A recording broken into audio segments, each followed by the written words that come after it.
What's up, friends? So, showing off a new build. This one's a little different than some of the versions I've done before. We have a lasered great white, and this lasering got us some really cool colors. We got some greens in there, we got some pinkish purple, and then up in here we're getting some gray. And then the lasered insert kind of does the same thing. It's got a couple little char marks here and there, but we've got some green in there. Get a little bit of silver, a little bit of purple. And that's why I used this strap for it. So the green matches nicely with the green. And the gray matches nicely with that upper gray on the dial. Did this in a polished case. That's something that I don't do very often. Polished case, it's a small coin, but it's a raised small coin, so it's a little different than the one I normally describe as a small coin bezel. Set of Vostok 24 hands, anchor engraved crown. I didn't have any anchor engraved solid caseback, so I did a low profile exhibition caseback. The little signed rotor in there. And then put it on one of these great white buckles. So, in a nutshell, that's the build. Came out pretty awesome. The colors in this, like, you can't quite tell you got the color until you get it in the light. And it's very hard to take pictures. So you can kind of tell that there's different tones, but you can't really read into it until the light hits it. So, pretty cool build. Bezel on this will turn left, it'll turn right. These are tension ring bezels, so you can turn them left, you can turn it right, you can do whatever you like. Automatic mechanical, you've got a rotor in the back, so as you're moving, it is winding your watch, right? But before you put your watch on, you're going to want to wind it just a little bit before you set the time. Because otherwise, you're going to set the time, then you're going to have to be active, or your watch is going to stop. So you're going to back the crown off the threads until you hear it and feel it clicking, and at that point you can wind.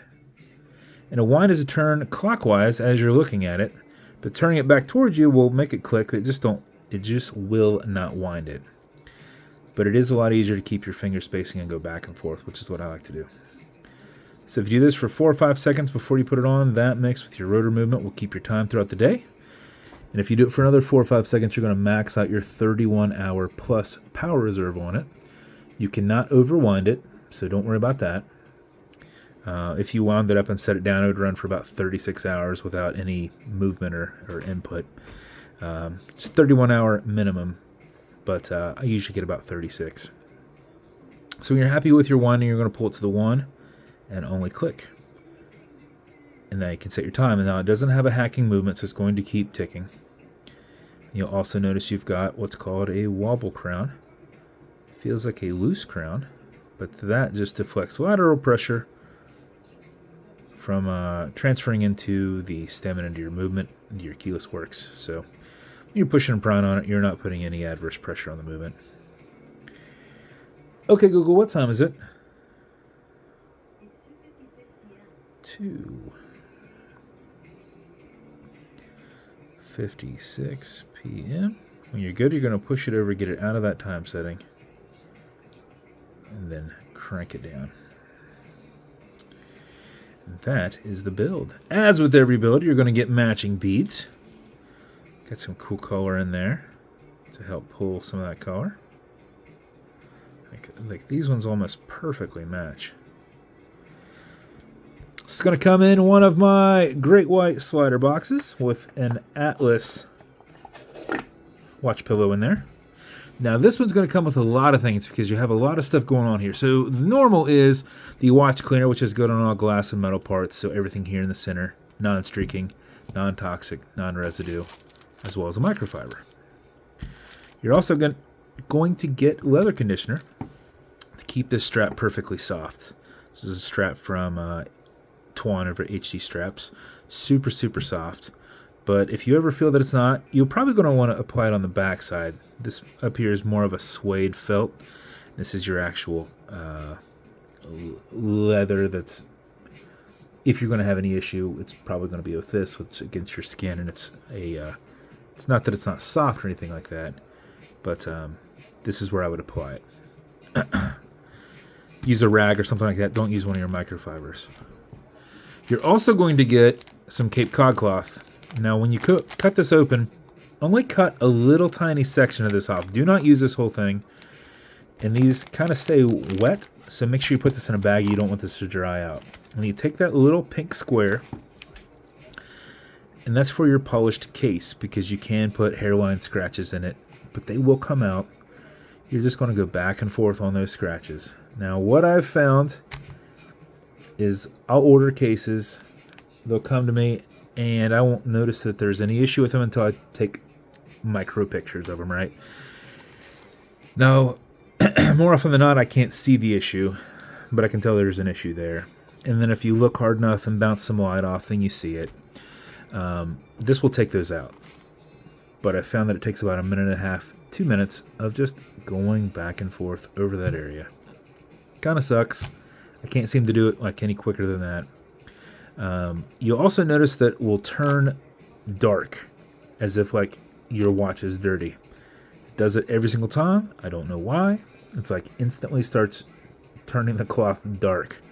I don't know if it's taking something away or there's something reacting with it, but your watch isn't actually dirty.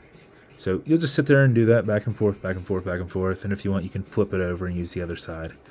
But the scratch will be gone. So that's what this is for. Cape Cod cloth. If you ever need to buy these, I buy them in the 10. They're super nice.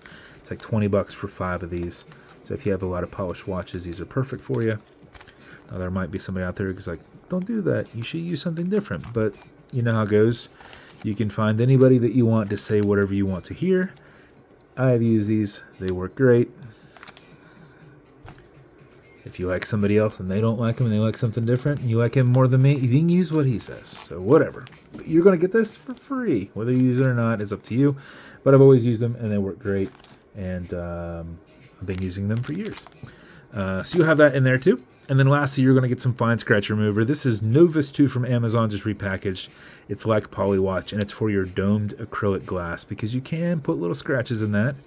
But if you do, you're just going to put a tiny bit of this on it and buff it out with your color matching microfiber. If the scratch is up and down, just go left and right, hazing it, buff it out. It should be gone. If it's still there, wait just a little bit and revisit it. Let that solidify. And that's it. I'm going to have to put that in the bottom of this because I don't want to forget to include that, because more often than not, all my watches are brushed. So that'll just be down in the bottom of that case there. And that is the build. If it is going to you, I hope you like it. I think it came out classy and refined. But super nice watch. So that's the build. If it's going to you, thank you so much for your support. And if you want me to build you something custom and unique, reach out and I'll see what I can do. And if you want to continue to see videos like this, like and subscribe as I put them up all the time. Thanks, guys.